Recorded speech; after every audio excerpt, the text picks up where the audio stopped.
So nice and centered, dropping into that place, that heart place of love, right in the middle of your body, in the middle of your being.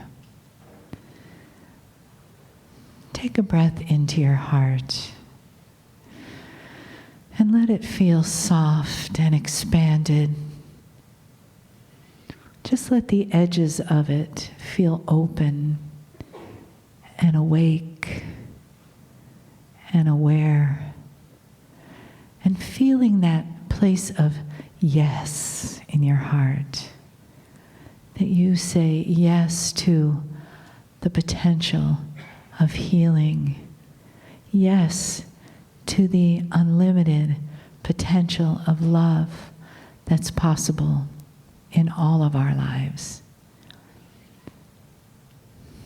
And take another breath in, saying yes again to the love that is in the room, to the love of family, the known and the unknown, to the love of the entourage, the unseen, the love that is felt on this Valentine's Day. Celebrate yourself as your beloved. And give yourself your heart and the love in your heart as the perfect gift for you to receive in healing. And there's no more separation from that love, from that heart. There is you in the now, in the one love of the divine that dwells in you as you. And through that beautiful heart, in this moment, the love energy and the energy of love comes from Kryon in a message of honoring and love. Greetings, dear ones. I'm Kryon of Magnetic Service.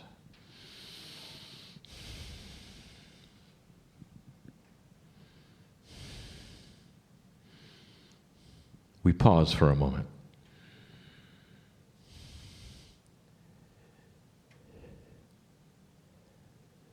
My partner steps aside, but he is still here. And this is a very difficult concept for anyone. When he speaks of it, it's difficult.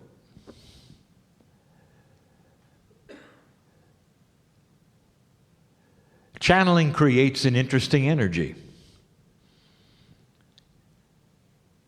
It often affects things around you.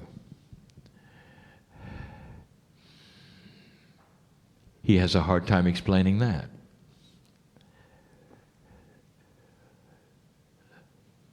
I want to talk about this. I want to talk about linear things. I want to talk about, again, assumptions. And it's all about you.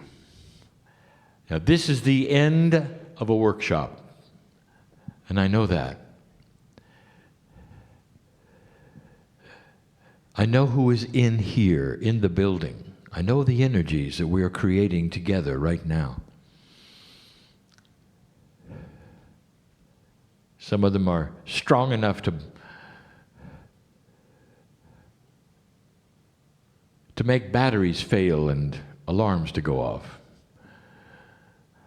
This is what happens with multidimensional things that are outside of linearity. There are energies that you develop that are unexplainable. Now, this goes two ways. It really does. And I really want to speak to you clearly about some things that are assumed to be linear, and they're not. There is teaching that has been given this weekend about so many pieces and parts of the new energy, both of the physical body, of the mind, the consciousness, the planet. And it can be overwhelming, especially for the light worker who is trying to linearize it all. One of the most difficult things for you to conceive of is that relationship that has been talked about all weekend. You have so many names for it. There's the higher self, there's the pineal, there's the innate, there's high consciousness, there's love. And the overwhelming thing about all of these is, as you listen to them, as you have teaching about them, you start to put them in boxes. Let me give you an example. Innate, the smart body for you, is connected to the pineal, and the pineal is connected to the higher self. It involves your intuition, and we have said through affirmations in this new energy are probably one of the strongest things that you can use for self-healing. For situational things, all manner of things. But then you've confused it with God. I want you to get out of the boxes for a moment and listen. Your cellular structure is not working efficiently, and it needs help. Your cellular structure is not God. Now, God is inside you, but the cellular structure is something that is now increasing in efficiency, in communication. Your innate is starting to marry more with your consciousness. I want you to put that aside for a moment. That is one issue. But the love of God, your purpose, your consciousness, your relationship with Spirit, that's a whole nother issue. Don't put them together. There are so many things that you want to put in a little box and then combine it with another little box in order to put another box on top of that box and say, what comes first, what comes second, what comes third? If you do this, what happens over here? And that leads to something. It leads to a life where you are constantly asking the question, am I doing it right? Is it in the right order? Why isn't this happening now? I've done this, but this happened. Those are great questions for a linear creature, but not one who is an old soul on the planet, who is part of everything. Yes, dear ones, there are processes and procedures that you are learning to work with your innate. And that's what this was about today. You've taken pictures of them, you've written them down, and you walk out with some information that is so valuable about you and your cellular structure and your biology at this time in humanity. But dear ones, don't confuse it with the love of God. Listen to me. There are many here right now asking the question about what's next, why is this happening? And you're looking to the innate for the answer. Innate talks to your cellular structure. If you've got a health problem, you'll be talking to innate. But you're also going to talk to the consciousness that's connected to Spirit. Between the two of you, the innate, the consciousness, and that part of you which is the love of God, all of you together are going to create solutions. Not just one. But there's one big one, an assumption I want to talk about right now. It's difficult to even describe where I'm going with this. So many in the room, so many listening, are trying to find out how to get past something. how to get over the wall, perhaps, of fear. Or how to broach something that hasn't happened, and you know it's there, you can feel it's there. And you know how to do it. You come to a place like this, you learn about innate, you learn about the balanced breathing, you learn about all the things that a light worker in this energy is starting to realize that it's a whole body experience. But don't confuse that with the love of God.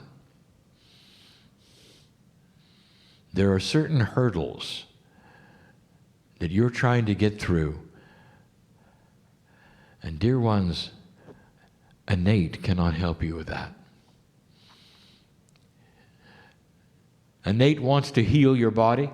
Innate wants to pull on Akashic things to heal your body. Innate wants to work with that which has happened before, even in this lifetime, in order to change cellular structure.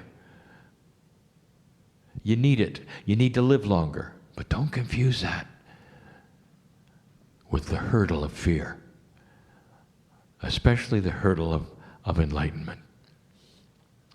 I have got some information for you that is so difficult to communicate. So I want you to feel it. It's one of the only times that I have been in front of those sitting in the chairs where I've said, your language is not sufficient. I want to communicate something to you, a way to get through the hurdle, a way to walk through this, to get to that place that is next. So many of you are frustrated. I can see it in you, in the Merkaba. There is a frustration. You're just not quite sure of what it is. It goes beyond language. And so I'm going to give it to you, both with language and with what I will call the third language. Now, the third language is not a language at all. It's a catalytic energy of communication that Spirit uses with you, that goes into the very consciousness of those who are ready to receive it. It's the big aha.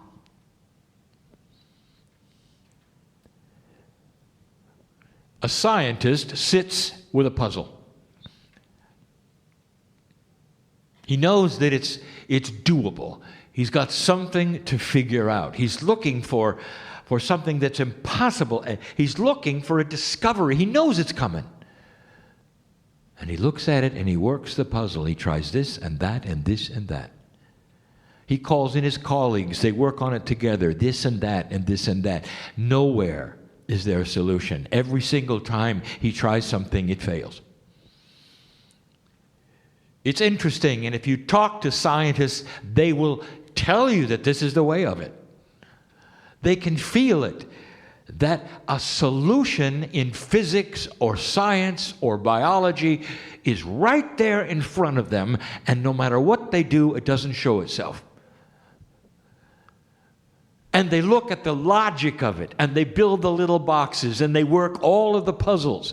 They do the computations. They work the puzzle. Nothing. Nothing. And they retire for the night. The scientist he's tired of computing, turns on the television and watches a movie. Disengages his mind completely with the puzzle, ready to attack it tomorrow. Watching a movie about nothing when suddenly the solution comes. Something is so obvious, of course. Slaps his head, gets out of bed, goes to write it down, does the computations, voila, the solution. What just happened? What happened was the scientist disengaged logic and accidentally, without even thinking about it, suspended every part of the problem that was in his psyche, dropped all of the barriers because it was no longer time to do the work. And so